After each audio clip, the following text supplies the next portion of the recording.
Welcome to Sweet Life Beat Life. We hope this video helps. In this video, I will explain how to cook shrimp Alfredo pasta. First, ensure all your ingredients are measured and ready before you begin the cooking process. You will need a large pot for the pasta and a spacious skillet for the shrimp and sauce. Having everything prepped makes the cooking experience much smoother and more enjoyable. This preparation saves time and reduces stress as you move through the steps. Now let us cook the star of our dish, the succulent shrimp. Make sure to pat them completely dry. This step is crucial for achieving that beautiful golden sear. Once the skillet is hot, add your seasoned shrimp in a single layer, ensuring not to overcrowd the pan. Cook them quickly, for just about 2 minutes on each side, until they are perfectly pink and tender.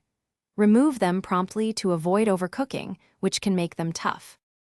Next, we will create the luxurious Alfredo sauce right in the same skillet, building on those delicious flavors.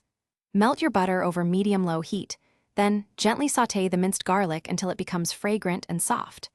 Slowly pour in the heavy cream, allowing it to warm through and achieve a very gentle simmer, not a vigorous boil.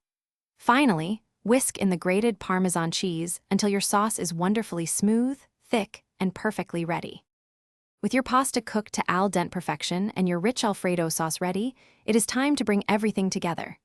Add the warm, drained fettuccine directly into the sauce, tossing it thoroughly to coat every strand.